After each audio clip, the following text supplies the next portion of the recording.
नमस्कार, जम्मू कश्मीर की खास खबरों में आप सबका स्वागत है। मैं हूं आपके साथ पल्लवी जम्वाल।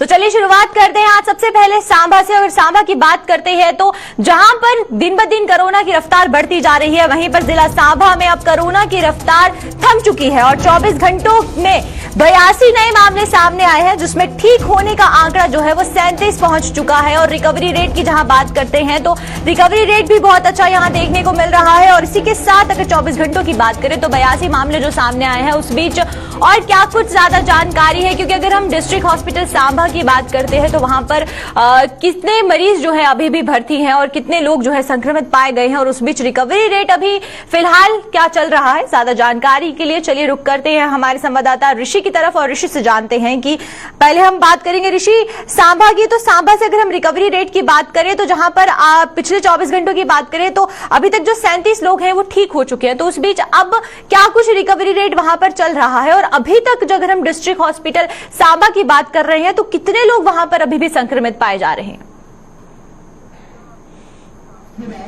सांबा में लोगों को मिलना शुरू हुई है। मैं सबसे पहले आपको विस्तार से बता दूं कि पूरे जिला में इस समय क्या कुछ हालात है कोरोना वायरस को लेकर।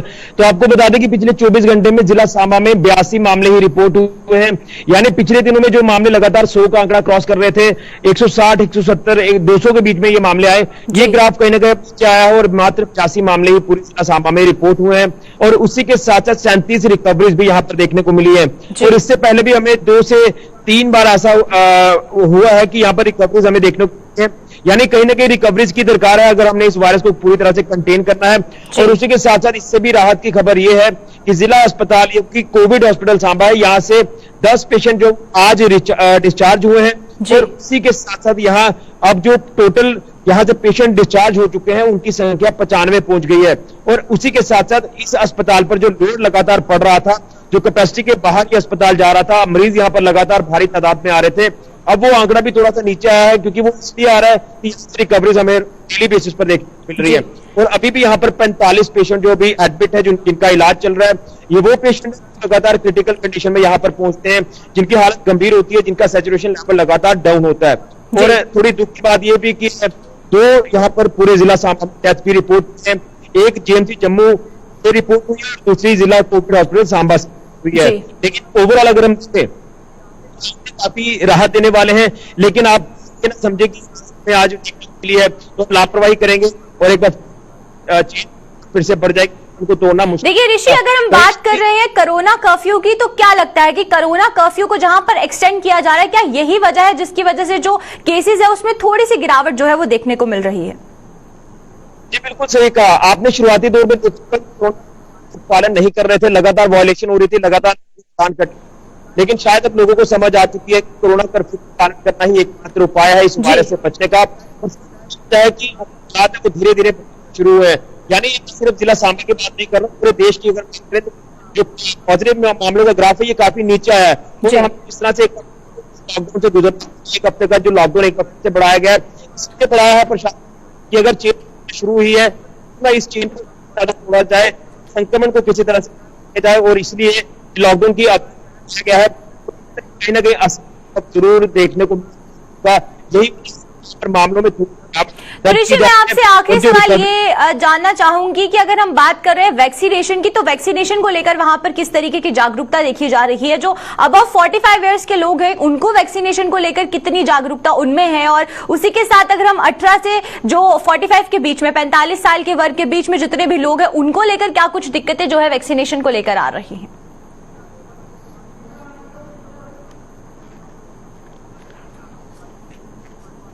जी 45 अबव वाले जो लोग हैं उनको पूरे जिला सांबा में आपको बता दूं कि 97% यहाँ पर वैक्सीनेशन मिल चुकी है, यानी 97% लोगों को वैक्सीन मिल चुकी है। और एक राहत की खबर है कि हमने काफी इसका आंकड़ा यहाँ पर पाया है और उम्मीद है कि जो 18 प्लस के लोग अभी इंतजार कर रहे हैं वैक्सीन को लेकर, और हमें जो जानकारी मिली है आने अथॉरिटी से वो भी आपके साथ मैं शेयर कर दूं। उन्होंने कहा है कि साफ तौर पर अभी जो स्लॉट है वो बुक नहीं हो रहे और वजह है कि यहाँ पर वैक्सीन जो है वो भारी मात्रा में उपलब्ध नहीं है। और इसलिए पहले कहा जा रहा था कि 20 मई को शायद यहाँ पर वैक्सीन जो है वो मिलना शुरू हो जाए 18 प्लस के लोगों को, लेकिन अभी भी एक लंबा इंतजार करना पड़ेगा। और हायर अथॉरिटी की जब हम बात करें तो वो भी सक्षम नहीं है इसके ऊपर जवाब देने में। उनका साफ तौर पर कहना है कि इसके ऊपर हम कुछ भी नहीं कह सकते। जब तक हमारे पास स्टॉक अवेलेबल नहीं होगा तब तक हम कुछ भी नहीं कह सकते कि कितने % वैक्सीनेशन जो वो होगी। लेकिन बड़ी अच्छी फिगर वैक्सीनेशन की सामने आई है 45+, जो 97% जिला सांबा में लोगों को ये वैक्सीन मिल चुकी है। तो एक अच्छा आंकड़ा है। उम्मीद करेंगे कि 18+ के लोगों को भी जल्द वैक्सीन मिले, क्योंकि अब वैक्सीन ही एक सहारा लगता है। अगर लॉकडाउन तो इस तरफ चल रहा है, ये चारा आपको ही जा रहा है, लेकिन उसके साथ वैक्सीनेशन करवाना काफी ज्यादा जरूरी है। क्योंकि अगर आपकी इम्यूनिटी स्ट्रॉन्ग होती है तो आपके ऊपर इस वायरस का असर जो वो काफी कम होगा। इसलिए इस तरह नीड आपका आ है कि जी लोग हैं उनको भी वैक्सीनेशन मिले। चलिए, बहुत बहुत शुक्रिया ऋषि आपका हमारे साथ जुड़ने के लिए और तमाम जानकारी साझा करने के लिए। तो ये थे हमारे साथ हमारे संवाददाता ऋषि, जो कि सांबा से हमारे साथ जुड़े थे और उन्होंने हमें बताया कि सांबा में रिकवरी रेट क्या कुछ है। और उसी बीच अगर हम स्वास्थ्य सुविधाओं की बात कर रहे हैं और स्वास्थ्य सुविधाओं में जहां पर बढ़ोतरी की जा रही है, जहां पर उसे और बेहतर किया जा रहा है, वहीं पर अगर हम बात करें तो लोगों में भी कोरोना कर्फ्यू को लेकर काफी ज्यादा यहां पर जो है हमें देखने को मिल रहा है कि जागरूकता जो है काफी ज्यादा है लोगों में। और उसी बीच हम ये सांबा की आपको रिपोर्ट बता रहे थे। सांबा की रिपोर्ट की वजह से जो है वहां पर हमें ये देखने को मिला था कि किस तरीके की जो बढ़ोतरी है वो केसेस में हो रही थी और बढ़ोतरी होने की वजह से वहां पर कितनी जागरूकता अब लोगों में आ रही है। कोरोना कर्फ्यू को जहां पर एक्सटेंड किया जा रहा है, वहीं उसी बीच केसेस में भी अब गिरावट देखने को मिल रही है। और साथ ही साथ रिकवरी रेट की बात करें तो रिकवरी रेट भी दिन ब दिन जो है वो बेहतर होता जा रहा है।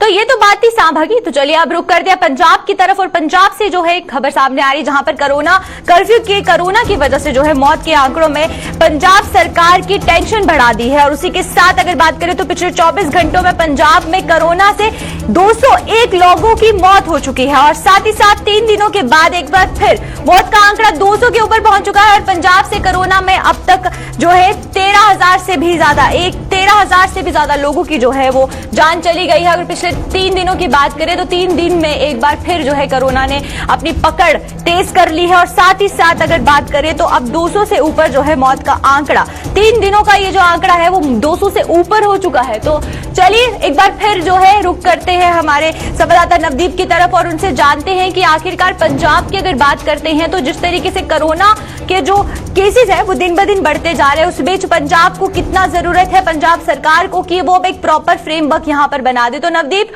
पहला सवाल मेरा आपसे यही रहेगा, क्योंकि अगर हम बात करें जहां पर कोरोना के केसेस में दिन ब दिन बढ़ोतरी होती जा रही है और जो डेथ रेट है उसमें भी बढ़ोतरी होती जा रही है, तो इस बीच किस तरीके का फ्रेमवर्क यहां पर जरूरी है, सरकार किस तरीके के अहम फैसले यहां पर ले ताकि कोरोना की रफ्तार पर थोड़ी सी पकड़ जो है वो रख सके? देखिए, बिल्कुल अगर पंजाब के अंदर आंकड़ों की बात करें तो पिछले एक हफ्ते से जो आंकड़ों के अंदर लगातार कमी आई है। पहली बार ऐसा है कि पंजाब के अंदर जो आंकड़े हैं वो 5,000 के आसपास जो है वो सिमट कर रह गए।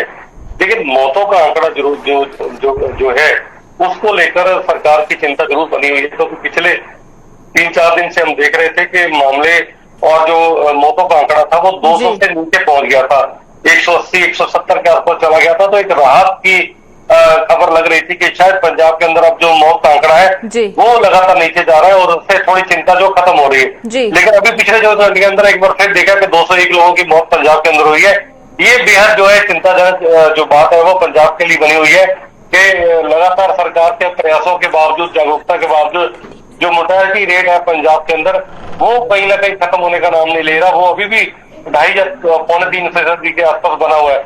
ये सरकार के लिए सबसे बड़ी चुनौती। और तो नवदीप, मैं आपसे ये जानना चाहूंगी, जहां पर देखिए कोरोना के केसेस बढ़ते जा रहे हैं तो यहाँ पर कर्फ्यू की जो डिमांड है वो भी बढ़ती जा रही है, क्योंकि अगर आप कर्फ्यू नहीं लगाया जाएगा तो जो केसेस है वो इसी तरीके से बढ़ते जाएंगे, संक्रमण इसी तरीके से तेजी से फैलता जाएगा। और जिस तरीके का हाल बाकी राज्यों का है तो पंजाब में भी उस तरीके का हाल कुछ ही दिनों में देखने को मिल सकता है।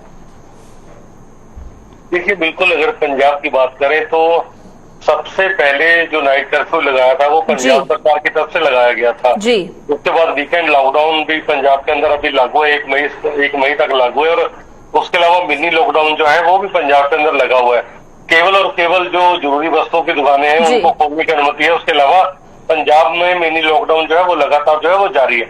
लेकिन ये कह सकते हैं कि ये पिछले हफ्ते जो मामले 9,000 के आसपास थे, लेकिन पिछले 8 से 10 दिनों के अंदर ये आंकड़ा जो है वो 5500 के आसपास पहुंच गया है। हम कह सकते हैं कि 4,000 के आसपास एक हफ्ते के अंदर संक्रमण के आंकड़ों में गिरावट आई है। और अगर ये गिरावट संक्रमण के अंदर लगातार जारी रहती है तो शायद लॉकडाउन लगाने की जरूरत पंजाब के अंदर नहीं पड़ेगी। लेकिन ये जरूर चिंता है कि जो लोग वेंटिलेटर पर हैं, ऑक्सीजन सपोर्ट पर हैं, जो आईसीयू के अंदर है, उन लोगों की हालत अभी भी 1000 के करीब ऐसे मरीज हैं पंजाब के अंदर जिनकी हालत कहीं ना कहीं काफी ज्यादा नाजुक बनी हुई है। तो उसको लेकर सरकार की चिंता कि कैसे मृत्यु दर पंजाब के अंदर कंट्रोल की जाए, कैसे लोगों के अंदर जागरूकता फैलाई जाए ताकि मृत्यु दर जो पंजाब के अंदर है जो काफी बनी हुई थी उसमें कहीं ना कहीं कमी लाई जा सके। तो नवदीप, अगर हम अस्पतालों की बात करते हैं तो अस्पतालों में किस तरीके की स्वास्थ्य सुविधाएं हैं? क्या अभी भी कुछ जो है यहाँ पर सुविधा में किसी तरीके की जो गड़बड़ी है वो देखने को मिल रही है, या फिर और बेहतरी जो है वो स्वास्थ्य सुविधा में हो सके? देखिए, पंजाब के जो सरकारी हॉस्पिटल्स हैं, जो छोटे हॉस्पिटल है वहां पर आईसीयू और वेंटिलेटर की दिक्कत जरूर है, लेकिन बड़े हॉस्पिटल के अंदर जो सरकार का मानना है, सरकार का कहना है कि पर्याप्त वेंटिलेटर उनके पास मौजूद है। प्राइवेट हॉस्पिटल के अंदर कई जगह पर ऐसी बातें आई थी कि वो बहुत ज्यादा चार्ज जो है वो वसूल कर रहे हैं लोगों से। तो पीछे पंजाब के जो स्वास्थ्य मंत्री हैं उन्होंने निर्देश दिए थे कि अगर कोई भी ऐसा मामला आता है, कोई जो प्राइवेट हॉस्पिटल है वो नॉर्म से ज्यादा किसी से पैसे वसूल करता है तो उनके खिलाफ जो है कड़ा एक्शन लिया जाएगा। तो कई हॉस्पिटल के खिलाफ पंजाब सरकार ने कार्रवाई भी की है, लेकिन अभी भी शिकायतें आ रही है कि 10-10, 15 या 20-20 लाख के बिल जो है कोरोना मरीजों को लेकर बनाए जा रहे हैं। तो वो सरकार के लिए चुनौती है कि ऐसे जो लोग हैं जो लूट रहे हैं हॉस्पिटल के संचालक, जो कोई लोग हैं, उन पर कैसे शिकंजा कसा जाए और ताकि लोगों को एक सही तरीके से जो स्वास्थ्य सुविधाएं वो मिल पाए। चलिए, बहुत बहुत शुक्रिया नवदीप आपका हमारे साथ जुड़ने के लिए, और आप इसी तरीके से हमारे साथ बने रहिए और फिर हम आपको फिर जोड़ेंगे। और वहीं पर अगर हम बात कर रहे हैं कि जिधर पंजाब के बारे में हमने बात की, कोरोना संक्रमण जो है वो तेजी से फैलता जा रहा है। उस बीच कोरोना संक्रमण के तेजी से फैलने के बाद भी अगर हम बात करते हैं तो यहाँ पर सरकार पूरे तरीके से स्वास्थ्य सुविधाओं में अच्छे तरीके से जो लोग हैं उनको हर तरीके की सुविधा पहुंचाने की कोशिश कर रही है। जो लोग बीमार हैं, चाहे वो संक्रमित हो या फिर जितने भी लोग वहां पर एडमिट हैं, उनको हर तरीके की सुविधा जो है पंजाब सरकार यहाँ पर उनके द्वारा पहुंचाई जा रही है। और वहीं पर अगर हम बात कर रहे हैं पंजाब की, तो चलिए अब खन्ना पुलिस की बात करते हैं, जहां पर जो असला बाजार का काला बाजार वहां पर चल रहा था, उस पर अवैध असला बाजार पर पुलिस ने नकेल कसी है और खन्ना पुलिस द्वारा 11 रिवॉल्वर और 25 मैगजीन सहित एक व्यक्ति को भी यहां पर काबू में किया गया है, जिससे कि पूरे तरीके से इस पूरे नाजायज कारोबार का जो अंजाम दिया जा रहा था उसका खुलासा उस व्यक्ति द्वारा किया जा रहा है, उससे कार्यवाही की जा रही है, पूछताछ की जा रही है। ज्यादा जानकारी क्या है, तो चलिए आइए पहले नजर डालते हैं कि एसएसपी ने क्या कुछ कहा है। उसी मुहिम ਦੇ ਵਿੱਚ ਕੀ ਅਸੀਂ ਜਿਹੜੇ ਮਾੜੇ ਅਨਸਰ ਸੀ ਉਹ ਫੜਨ ਦੇ ਵਿੱਚ ਨਾਕਾਬੰਦੀ ਲਾਈ ਹੋਈ ਸੀਗੀ। ਉਹਦੇ ਵਿੱਚ ਹੀ ਸਾਨੂੰ ਇਨਫੋਰਮੇਸ਼ਨ ਆਈ ਕਿ ਇਦਾਂ ਇੱਕ ਬੰਦਾ ਹਰਪ੍ਰੀਤ ਨਾਮ ਦਾ ਬੰਦਾ ਹੈਗਾ ਜਿਹੜਾ ਕਿ ਜੇਲ੍ਹ ਦੇ ਵਿੱਚ ਜਿਹੜਾ ਦੇ ਉਹਦੇ ਕੰਟੈਕਟ ਹੈਗੇ ਆ, ਉਹ ਬਾਹਰ ਸਟੇਟ ਤੋਂ ਆਪਣੇ ਕੋਈ ਵੈਪਨ ਲੈ ਕੇ ਆ ਰਿਹਾ ਹੈਗਾ। ਜੇ ਉਹਨੂੰ ਆਪਾਂ ਫੜ ਲਈਏ ਤੇ ਆਪਾਂ ਨੂੰ ਵੱਡੀ ਮਾਤਰਾ ਵਿੱਚ ਵੈਪਨ ਰਿਕਵਰ ਹੋ ਸਕਦੇ ਹੈਗੇ। ਉਹਦੇ ਵਿੱਚ ਇਨਫੋਰਮੇਸ਼ਨ ਦੇ ਉੱਤੇ ਕੰਮ ਕਰਦੇ ਹੋਏ ਆ ਬੰਦੇ ਹਰਪ੍ਰੀਤ ਨੂੰ ਕਾਬੂ ਕੀਤਾ। ਕਾਬੂ ਕਰਕੇ ਉਹਦੇ ਤੋਂ ਜਿਹੜੀ ਸਰਚ ਕੀਤੀ ਗਈ ਉਹਦੀ ਬੈਗ ਦੀ, ਉਹਦੇ ਚੋਂ ਸਾਨੂੰ 11 ਪਿਸਟਲ, 25 ਮੈਗਜ਼ੀਨ ਤੇ ਨਾਲ 3 ਕਾਰਟ੍ਰਿਜ ਮਿਲੇ ਹੈਗੇ। ਇਸ ਬੰਦੇ ਤੇ ਕੋਈ ਸਾਨੂੰ ਜਿਹੜਾ ਇਨਫੋਰਮੇਸ਼ਨ ਆਈ ਹੈ, ਕੋਈ ਤੇ ਹਰਪ੍ਰੀਤ ਦੇ ਉੱਤੇ ਤੇ ਕੋਈ FIR ਦਰਜ ਨਹੀਂ ਹੈ, ਲੇਕਿਨ ਜਿਹੜਾ ਇਹਦਾ ਜੇਲ੍ਹ 'ਚ ਕੰਟੈਕਟ ਸੀਗਾ ਉਹਦਾ ਮੱਖਣ ਕਰਕੇ ਹੈਗਾ, ਉਹਦਾ ਨਾਮ ਹੈਗਾ ਅਦਿੱਤਿਆ ਕਪੂਰ ਮੱਖਣ ਹੈਗਾ, ਜਿਹੜਾ ਕਿ ਕਪੂਰਥਲਾ ਦੇ ਜੇਲ੍ਹ 'ਚ ਆ। ਉਹਦੇ ਤੇ 10-12 ਮੁਕੱਦਮੇ ਹੈਗੇ ਆ। ਉਹਦੇ 'ਚ ਅਸਲਾ ਐਕਟ ਦੇ, ਡਕੈਤੀ ਦੇ, ਸਨੈਚਿੰਗ ਦੇ ਡਿਫਰੈਂਟ ਮੁਕੱਦਮੇ ਹੈਗੇ ਆ। ਉਹ ਜੇਲ੍ਹ ਤੋਂ ਇਹਦੇ ਨਾਲ ਕੰਟੈਕਟ ਕਰਦਾ ਸੀਗਾ ਤੇ ਇਹਨੂੰ ਦੱਸਦਾ ਸੀ ਕਿ ਤੁਸੀਂ ਇੱਥੋਂ ਸਟੇਟ ਤੋਂ ਜਾ ਕੇ ਆਹ ਵੈਪਨ ਲੈ ਕੇ ਆਨੇ ਆ ਤੇ ਅੱਗੇ ਅੰਮ੍ਰਿਤਸਰ ਏਰੀਆ 'ਚ ਮਾੜੇ ਅਨਸਰਾਂ ਨੂੰ ਆਹ ਜਿਹੜੇ ਵੈਪਨ ਸਪਲਾਈ ਹੋਣੇ ਸੀਗੇ। रणदीप सिंह का और ज्यादा जानकारी कहे तो चलिए एक बार फिर रुक करते हैं नवदीप की तरफ और नवदीप से जानते हैं कि ये जो व्यक्तियों को हिरासत में लिया गया है, एक व्यक्ति को यहाँ पर पकड़ा गया है, तो उनसे क्या कुछ कार्यवाही के दौर पर और क्या कुछ चीजें निकल कर जो है सामने आई है। तो नवदीप, पहला सवाल मेरा ये रहेगा, अगर हम बात करें ये जो पूरा कारोबार चलाया जा रहा था, ये जो नाजायज असला का कारोबार चलाया जा रहा था, उस बीच जिस व्यक्ति को वहां पर गिरफ्तार किया गया है, कार्यवाही के दौरान उन्होंने क्या कुछ और कहा है? जिस व्यक्ति को गिरफ्तार किया गया, पुलिस ने उसका रिमांड लिया है, लगातार इन्वेस्टिगेशन हो रही है। लेकिन जो पुलिस ने अभी तक जानकारी दी है उसके मुताबिक कुछ दिन पहले दोराहा के अंदर पुलिस पार्टी पर एक हमला किया गया था और उस हमले के अंदर पुलिस पार्टी से कुछ हथियार छीन लिए गए थे और पुलिस का ये दावा है कि ये वही हथियार थे जो पुलिस पार्टी से छीन ले गए थे। जी। और इसके अलावा जो आदित्य कपूर है, कपूरथला की जेल के अंदर बंद है, मोस्ट वांटेड अपराधी है जी। ये उसके कहने पर, यानी कि उसके गैंग का ये व्यक्ति था जिसको पुलिस ने गिरफ्तार किया है। लेकिन पुलिस अब ये इस चीज का पता लगाने में जुटी है कि पंजाब के अंदर जो लूट की वारदातें हुई थी, चाहे वो कपूरथला हो या फिर लुधियाना डिस्ट्रिक्ट हो या फिर फतेहगढ़ साहब हो, कौन कौन से ऐसे जिले हैं जहां पर चोरी या लूट की वारदातों को इन्होंने अंजाम दिया है। और पुलिस का ये भी कहना है कि हो सकता है कि ये फिरौती की वारदातों में भी व्यक्ति जो अंजाम रहा हो, क्योंकि बड़े संख्या में जो कारतूस बरामद किए गए, पिस्टल बरामद किए गए, तो उनका ये मानना है कि इसका काफी जो बड़ा एक आपराधिक रिकॉर्ड हो सकता है और इसके जो पूछताछ करेंगे उससे बड़े जो लूट के खुलासे हैं वो हो सकते हैं, चोरी की कई घटनाएं उससे पर्दा उठ सकता है। फिलहाल अब पुलिस ने रिमांड हासिल कर लिया और आने वाले 1-2 दिन के अंदर जो इन्वेस्टिगेशन होगी उसमें ये बात क्लियर हो पाएगी कि और कौन कौन से आपराधिक गतिविधियां थी जिसमें ये जो आरोपी था वो शामिल रहा था। नवदीप, मैं आपसे ये भी जानना चाहूंगी, देखिए जो पुलिस ने यहाँ पर 11 रिवॉल्वर और 25 मैगजीन को जो है जब्त किया है, तो ये जो पूरा का पूरा कारोबार था, ये पूरी खेप को कहाँ ले जाया जा रहा था? ये जो एंड फाइनल डेस्टिनेशन थी वो उसकी कहाँ पर थी? देखिए ये साफ है कि जो 11 पिस्टल बरामद किए गए उसमें कई जो पिस्टल हैं वो लोकल हैं, लेकिन कई विदेशी पिस्टल भी हैं। यही कारण है कि पुलिस अब इस बात का पता लगाएगी कि कोई विदेशी नेटवर्क इस पूरे गैंग के साथ जुड़ा हुआ है। आर्म एक्ट के तहत जो मामला दर्ज कर लिया गया और अब इस बात का भी पता लगाया जा रहा है कि क्या कोई और लोग हैं, NRI लोग हैं जो इनको पोस्टल मुहैया कराते थे, और ये जो बड़ा पूरा गैंग था आखिर इसके नेटवर्क के अंदर और कौन कौन लोग शामिल हैं। चलिए, बहुत बहुत शुक्रिया नवदीप आपका हमारे साथ जुड़ने के लिए और तमाम जानकारी साझा करने के लिए। तो ये थे हमारे साथ हमारे संवाददाता नवदीप, जो कि पंजाब से हमारे साथ यहाँ पर जुड़े थे और उन्होंने बताया कि क्या कुछ आगे कार्यवाही की जाएगी, जिस व्यक्ति को यहाँ पर गिरफ्तार किया गया है उनसे क्या कुछ खुलासे आगे होते हैं, ये देखना भी बहुत जरूरी रहेगा। और ये जो पूरा का पूरा काला बाजार के पीछे जो लोग छुपे हैं वो कौन है, उनको भी यहाँ पर उन पर भी कार्यवाही जो है करना बहुत ही ज्यादा जरूरी है।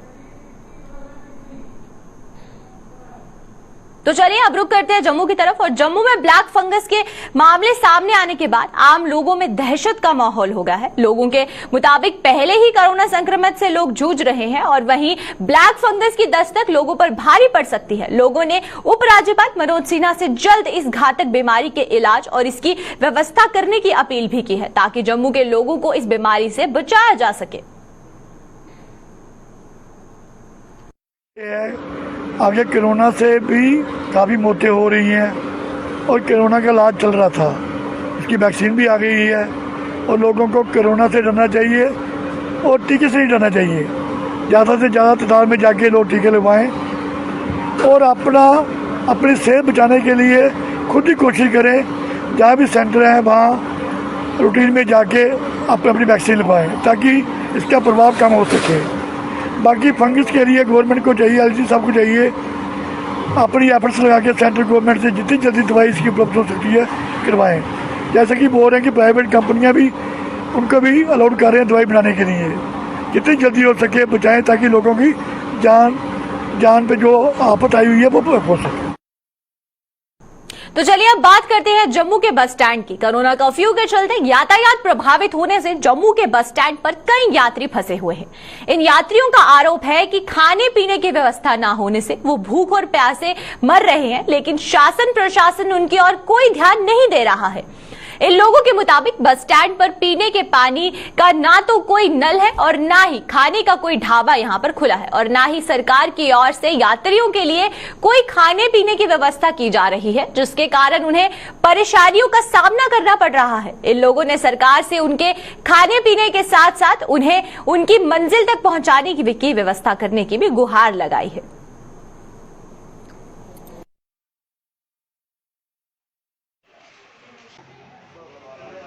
हर दिक्कत है यहाँ पानी की।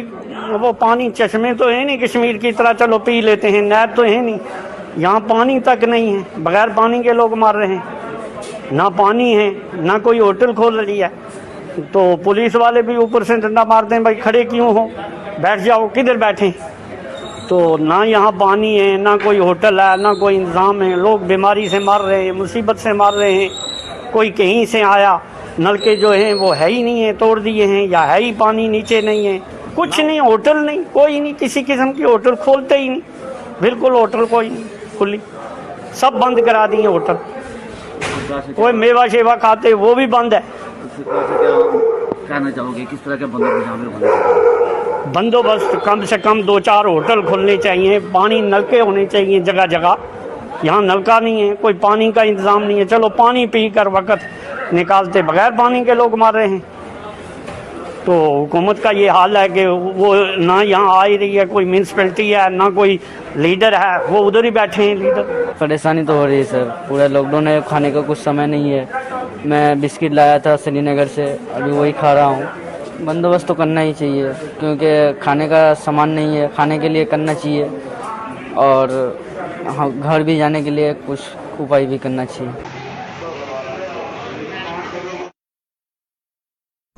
जम्मू शहर में सब्जी फल की रेडी फड़ी लगाने वालों का कोरोना कर्फ्यू में समय में बढ़ोतरी करने की लगातार मांग उठ रही है। जम्मू के कैनाल रोड सब्जी मंडी के सब्जी व्यापारियों ने इन लोगों को समय में बढ़ाने की मांग की है और इन लोगों के मुताबिक मंडी से सामान लाने में इन लोगों को समय पूरा हो जाता है और सामान बेचने के लिए उन्हें समय ही नहीं मिल पाता है, जिससे उनकी सब्जी खराब हो रही है और लोगों तक में भी सब्जी नहीं पहुंच पाती है और समय कम होने से इन लोगों का कारोबार भी बुरी तरह से प्रभावित होता है।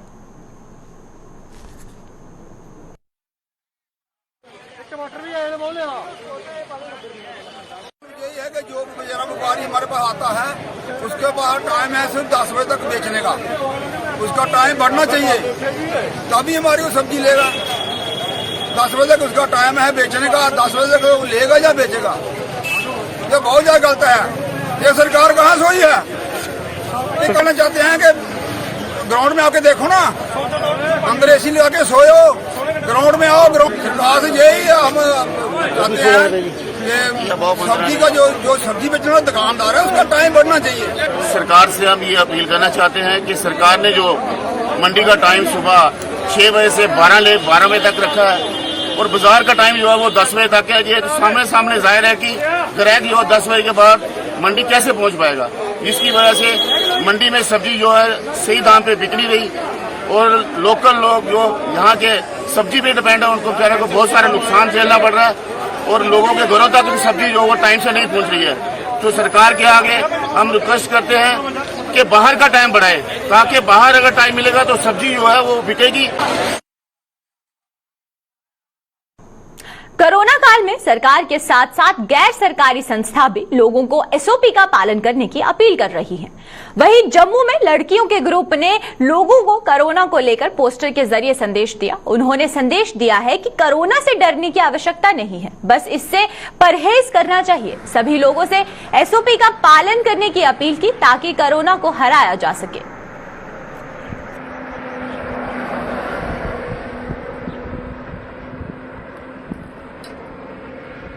मैं ये मैसेज देना चाहती हूँ यूथ को, सभी लोगों को कि कोरोना जो अभी हमारे देश में फैल रहा है इससे हमें डरना नहीं है, इससे हमें सावधानी बरतनी है। जितना हम सावधानी बरतेंगे उतनी जल्दी हम इस पैंडेमिक से बाहर आएंगे और इतनी जल्दी हम अपनी जो है डेली रूटीन लाइफ थी हमारी उसमें हम वापस आएंगे। मेरा नाम माही है। मैं लोगों को ये कह रही हूँ कि कोरोना से डरना नहीं, लड़ना है।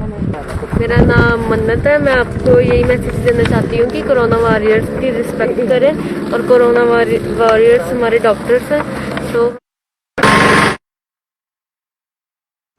कोरोना महामारी के इस दौर में जम्मू में बाहरी राज्यों से आए ढोलक बनाने वाले कारीगर बुरे दौर से गुजर रहे हैं। कोरोना कर्फ्यू के चलते इन लोगों का काम बंद होने से ये लोग इस समय भूखमरी के शिकार हो रहे हैं। लेकिन इस बुरे वक्त में ना तो सरकार और ना ही कोई गैर सरकारी संस्था इन गरीब और लाचार लोगों की मदद के लिए आगे आ रही है। ऐसे में हालात है कि इनके मासूम बच्चे भी भूख से बिलख रहे हैं। है हमारी बिजनेस नहीं हो रही, ढोलक ऐसे ही सब रखी पड़ी, ना काम है ना धाम है। बच्चे भूखे घाम में बिला रहे, मांग मांग के रोटी लाते हैं जब खा रहे हैं। अब कोई ना यहाँ आटा देता, ना चावल देता, ना सब्जी, ना चीनी, ना पत्ती। यहाँ यही दिक्कत, आटा चावल रोटी दाल, ये बच्चे भूखे मर रहे हैं। अब ये बच्चे छोटे छोटे भूखे मर रहे हैं कि सरकार के नाम को रो रहे हैं बच्चे। खाने पीने के लिए हमारे पास कुछ नहीं, हमारे बच्चे भूखे पैसे मर रहे हैं। कपड़े नहीं है, चाय नहीं पीते हमारे बच्चे, रोटी पानी नहीं है, कुछ नहीं है। बंदे हमारे काम करते हैं वो भी नहीं जा रहे, क्या करें। जम्मू के हरी सिंह पार्क के बाहर डेरे डाले हुए ये लोग इस समय दाने दाने के लिए मोहताज हैं। ढोल बेचने के साथ साथ ये लोग गत्ता और प्लास्टिक चुनकर उसे बेचकर अपने और अपने परिवार का पेट पालते थे। लेकिन इस कोरोना महामारी ने इन लोगों से रोटी का ये साधन भी छीन लिया। जहां भी ये लोग ढोल बेचने के लिए जाते हैं, लोग उन्हें कोरोना के भय के चलते मार कर भगा देते हैं। ऐसे हालात में ये लोग अपने छोटे छोटे मासूम बच्चों के साथ भूखे मर रहे हैं। लोग ये ढोलक बेचते हैं। अब 1-1.5 महीना हो गया, ढोलक बिकी नहीं रही। जहाँ फेरी करने जाते हैं बंदे मार के भगा देते हैं और कहते हैं कि कोरोना आ जाएगा, तो हम फेरी करने नहीं जाते। अब पैर नंगे से जल रहे मर रहे, हमारी ढोलक ये सब लगी पड़ी, कोई काम नहीं होता। कबाड़ी भी चुगते थे तो कबाड़ी भी बंद हो गई। हमारा कारोबार था बंद हो गया, कबाड़ बेचने जाते थे बच्चे, वो भी नहीं बंद हो गया। और क्या नाम, ढोलकी बेचने गांव में जाते थे, वहाँ गांव के लोग मार के भगाते हैं। क्या कोरोना फैला दोगे यहाँ? चलो जहाँ से आए हो। बेबस और मजबूर इन लोगों के मुताबिक यहाँ बहुत से लोग आते हैं, उनकी तस्वीर भी लेते हैं, लेकिन आज तक कोई उन्हें राशन देने नहीं आया, कोई भी उनकी भूख मिटाने नहीं आया। यही नहीं, मांगने पर भी इन गरीब और लाचार लोगों की मदद करना तो दूर, कोई इन्हें अपने दरवाजे के सामने खड़ा भी नहीं होने देता। सारे बच्चे हमारे आदमी है। चावल भेजोगे, जो कोई आता है मूंगी बना के ले जाता, आटा चावल कोई नहीं देता। अब क्या करे, भूखे में बैठे कि भूख में मर जाए वो बढ़िया है, उनका कोरोना से न मरे। अब तक के जम्मू कश्मीर की खास खबरों में फिलहाल इतना ही। मुझे और मेरी पूरी टीम को दीजिए इजाजत। नमस्कार।